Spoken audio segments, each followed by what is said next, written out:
영어에 올인이라는 표현이 있습니다. 다 들어간다는 뜻이 아니고 다 건다라는 뜻입니다. 원래 도박에서 쓰던 말이니까 여러분들 잘 모르시겠지만 도박을 하다가 자기에게 남아있는 판돈 전부를 다 그 한 판에 거는 것을 두고 올인이라고, 즉 그 판에 다 집어넣었다라는 뜻으로 쓰는 말입니다. 그처럼 자기 돈을 다 걸었으니 그 판 이기면은 기사회생 내지는 1억 천금을 할 수 있겠지만 지면은 그야말로 알거지가 되는 것이 바로 올인인 것입니다. 우리 신자들은 물론 그런 올인을 해서도 안 되겠고, 아니 아예 도박 자체를 절대로 해서는 안 되지만 우리도 우리 나름대로 올인이라는 것을 꼭 해야만 하는 경우가 있는데, 그것을 바로 오늘 본문이 보여줍니다. 예레미야 선지자는 이 3장 전반부에서도 계속해서 예루살렘과 유다 백성이 당한 환난에 대한 애가를 부르고 있었습니다. 1절에서 여호와께서 노하신 매로 인하여 고난당한 자는 네로다라고 토로하고 있는 대로 예레미야 선지자는 자기 민족이 당한 고통을 자기 자신이 함께 느끼면서 애통의 눈물을 흘리고 있었습니다. 그런 심정 19절에서 내 고초와 재난, 곧 쑥과 담즙을 기어가 없어서라고, 즉 자신이 당하고 있는 고통이 쑥과 슬개즙처럼 쓰디쓴 것이라고 돌아오는 데까지 계속 이어지고 있습니다. 그러다가 21절부터 예레미야 선지자는 그런 슬픔과 고통의 밑바닥에서도 그 중심에서 한 가지 소망을 붙들기 시작합니다. 그 소망은 바로 22절에서 그가 회상하고 있는 대로 여호와의 자비와 긍휼이 무궁하심으로 우리가 진멸되지 아니함이니이다 라는 사실이었습니다. 그 하나님의 자비와 긍휼은 23절에 나오는 대로 아침마다 새로운 것이고, 그처럼 자기 백성을 향하여 무한한 사랑을 매일 새롭게 베푸르신 하나님의 성실하심은 실로 큰 것이었습니다. 바로 그 사실을 상기하게 되자 예레미야 선지자는 오늘 우리가 읽은 본문 24절에 나오는 대로 내 심령에 이르기를 여호와는 나의 기업이시니 그러므로 내가 저를 바라리라 하도다 라는 소망의 기도를 시작하게 되었던 것입니다. 우리가 보기에는 이 한글 개역 성경의 본문은 히브리 원문을 그에 직역해 놓은 것입니다. 그런데 성경을 좀 더 알기 쉬운 현대어로 번역해 놓은 다른 성경에 보면 이 24절을 나는 늘 말하였다. 주는 내가 가진 모든 것, 그러하기에 주께 내 희망을 건다 라고 번역을 하고 있습니다. 좀 의역이긴 하지만은 어떤 때는 이런 식의 번역이 그 의미와 뉘앙스를 더 쉽게 잘 전달할 수 있는 장점도 있는데, 바로 여기에서 그 영적인 올인의 자세를 볼 수가 있습니다. 여호와는 나의 기업이다 라는 말은 다시 말해서 여호와는 내가 가진 모든 것이다, 즉 하나님만이 신자가 소유하고 있는 최고의 자산이며 유일한 재산이나 마찬가지라는 뜻입니다. 그런 까닭에 내가 저를 바라리라 라는 말도 바로 자신이 현재 당하고 있는 환난으로부터 회복될 수 있는 소망의 전부를 오직 여호와 하나님에게만 기대하고 있다는 뜻이니까, 바로 그런 세 번역처럼 그런 까닭에 나는 하나님께 나의 모든 희망을 건다 라는 뜻이 되는 것입니다. 그렇게 이해해보면 이 24절의 의미가 훨씬 더 실감나게 전달되지 않습니까?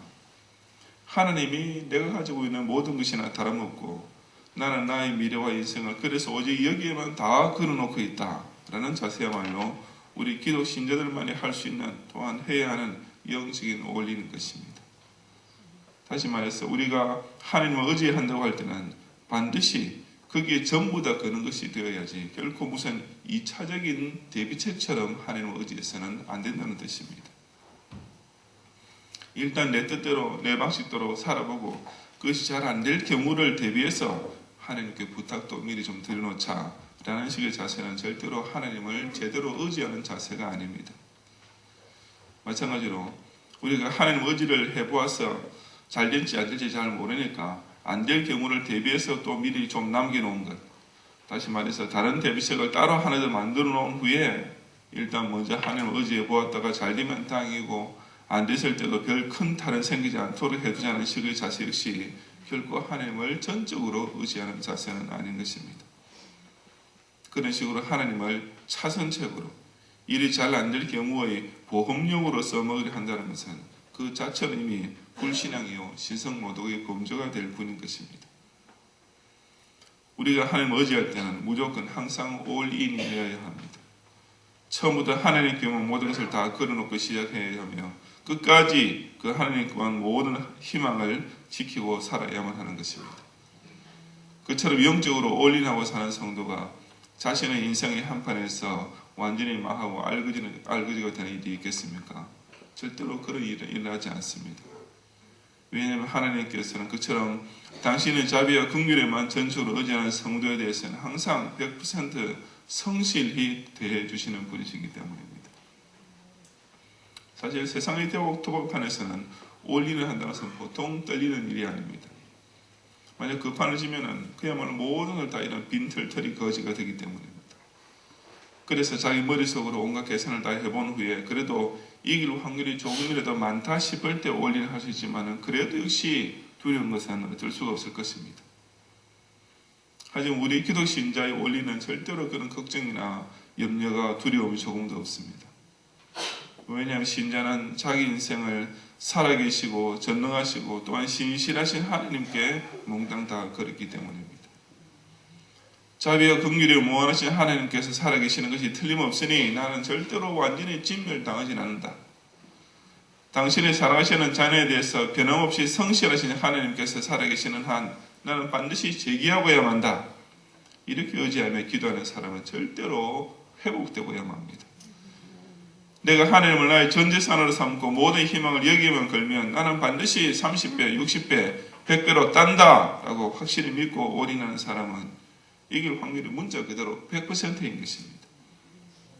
확률 100%라면 거기다 올인하지 않는 사람이 오히려 바보가 아니겠습니까? 반면에 하나님을 의지한다고 하면서도 반은 다른 데다 떼어서 남겨놓고 반만 하나님 믿는 데 투자를 해서는 아무 소용이 없습니다. 기도하면서도 이것이 이루어질 확률이 반, 안 될 확률이 반이라고 생각하는 사람은 문자 그대로 두 마음을 품고 있는 자요 정함이 없는 자일 뿐인 것입니다. 하나님께서 그런 식으로 당신을 반쯤만 의지하려는 자에게 대박이 터지게 해주시겠습니까? 당신의 성실하심을 반만 믿는 사람, 어쩌면 들으실 것 같고 어쩌면 안 들으실지도 모른다라고 생각하며 기도하는 사람의 소원을 하나님께서 들어주시겠습니까? 어림도 없습니다. 여러분이 만약 그런 입장이라면 여러분에게 무례한 사람, 여러분을 사실상 완전히 신뢰하지도 않는 사람이 우선 부탁을 해올 때 들어주고 싶은 마음이 생기겠습니까? 실화인지 지어낸 예화인지는 잘 모르겠지만 꽤 잘 알려진 유명한 이야기가 있습니다. 예를 미국의 어느 시골 지역에서 오랫동안 비가 오지 않은 바람에 가뭄이 들어서 농사 목축이 결단이 날 지경에 이르게 되었습니다. 그래서 그 동네 어느 교회에서 날짜를 잡고 전 교인들이 다 모여서 비 내리시기 위해서 특별 기도회를 모이게 되었습니다. 불신자들이라면 기우제라는 것을 지냈겠지만 신자들이니까 그 대신에 말하자면 기우 기도회를 가졌던 것이었습니다. 그런데 그 특별 기도를 끝내고 교인들이 예배당 문을 나서야 하니까 그렇게 햇볕만 쨍쨍 내리쬐는 하늘에 그 먹구름이 순식간에 몰려들면서 거짓말처럼 비가 쏟아지기 시작했습니다. 물론 그것은 누가 봐도 하나님께서 그들의 기도에 즉시 응답하신 것이 틀림없었고 모든 교인들은 기쁨과 감격에 젖게 되었는데 한 가지 문제는 다들 비를 맞으면서 집으로 돌아갈 수밖에 없게 되었다는 사실이었습니다. 근데 그 중에 한 주일학교 학생 어린이 한 명이 예배당 문 앞에서 우산을 펼쳐대는 것이었습니다. 곁에 있던 어린 교인들이 너는 비가 올 줄 어떻게 알고 미리 우산을 챙겨왔니? 라고 물어보았습니다. 그러자 그 주일학교 어린이는 오늘 하나님께 비 내리게 해달라고 기도로 모였으니까 기도 끝나고 갈 때는 당연히 비가 올 줄 알고 우산을 준비해 왔어요 라고 대답했다는 것입니다. 우리의 기도는 바로 이런 믿음과 함께 올려져야 하지 않겠습니까? 우리가 하나님을 의지하는 방법은 단 한 가지밖에 없습니다. 구하라 그러면 주실 것이요 라고 믿고 기도하는 것입니다. 찾아라 그러면 꼭 찾게 줄 것이다 라고 확신하면서 기도해야 합니다. 두드리라 그러면 하나님께서 반드시 그 문을 열어주실 것이다 라고 철석같이 믿고 기도하는 것, 이 한 가지 방법밖에 없습니다. 여호와는 내가 가진 모든 기업이시니 나는 오직 여호와께만 모든 희망을 걸고 바라보겠다 라고 오직 하나님만을 100% 믿고 올인하는 자세로 기도드림으로써 자비롭고 긍휼하신 하나님께서 우리의 현재의 슬픔과 고난으로부터 아침마다 새롭게 회복시켜 주시는 은혜, 그 성실하심이 크고 무궁하신 하늘 아버지께서 당신의 자녀에게 가장 좋은 것을 반드시 내려지는 축복을 꼭 누릴 수 있는 성도들이 되시기를 주님 이름으로 축원합니다.